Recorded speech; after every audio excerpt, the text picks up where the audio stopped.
İbrahimov Alimxan Mətləboğlu 1988 təvəllüdlü Laçın rayonunun Qarakeşli kəndindən hal-hazırda Ağcabədi rayonunun Taxta Körpüsü adlanan 245 sayılı Qarakeşli Məcburi Köçkünlər qəsəbəsində yaşayıram. 245 sayılı Qarakeşli qəsəbəsində ondan ötəri mən buradan möhtərəm cənab prezidentimizə, aidiyyəti qurumlara müraciət edirəm və yalvarıram səslərlə ona görə ki, Laçın rayonumuzun icra başçısı Aqil Nəzəri başımıza gətirmədiyi oyunlar müsbət qalmadı. Belə ki, mən xəstəyəm, uşaqlarım gələcəyin hərbisi olacağı, övladlarım var, aclıqdan əziyyət çəkirik, dolanışığımız yoxdur. Mən xəstəyəm, mən neyiniyim, mən xəstə adam işləyəmək qabiliyyətim yoxdur. Mənim həyat yoldaşımın adına Laçın rayonunun məşğulluq idarəsində rəsmi qeydiyyata 2020-ci ildə rəsmi qeydiyyata alınıb, ona baxmayaraq bu günə qədər işlə təmin olunmamışıq.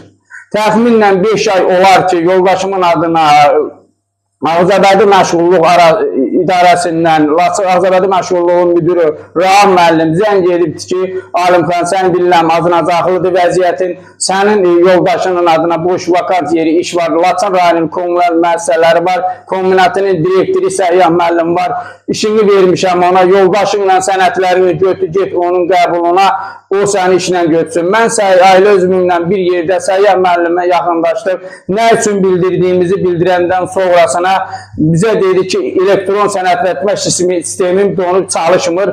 Mən də dedim, necə yəni Ağcabədi Məşğulluğun müdürü Rahim müəllim özü mənə telefon zəngindən zəng vuraraq rəsmi özü deyib, yoldaşının da vəsiqəsini sənədlərlə götür, apargilan orada işə götürsün.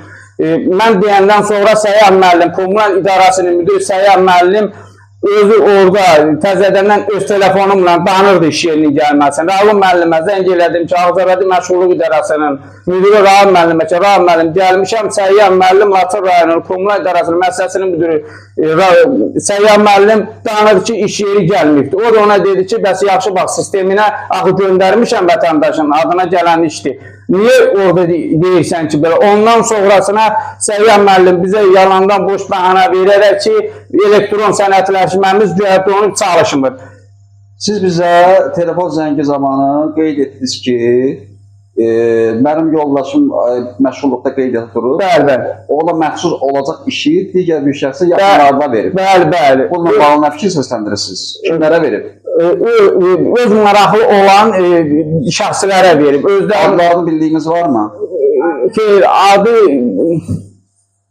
Adı yadımdan çıxıb, indi hal-hazırda özünə başqa bir kənd saatini verdi, özlərinə maraqlı olan şəxsləri təmin edir. Hansı iş üçün müraciət eləmişdiniz? Süpürgəsi, bir xadimə yoldaşımı süpürgəsi işi ilə. Bizə də aidiyyəti qurumlara, cənab möhtərəm prezidentimizə, Büdcə prezidenti Mehriban xanıma, Anar Əliyevə, Sosial Müdafiə Nazirinə, aidiyyəti qurumlara 5 ildir mütəmadi məktub yazıram. Məktublarda da şablon cavablar bu günə qədər gəlir ki, iş yaranacağı təqdirdə səni işlə təmin eləyəcəm.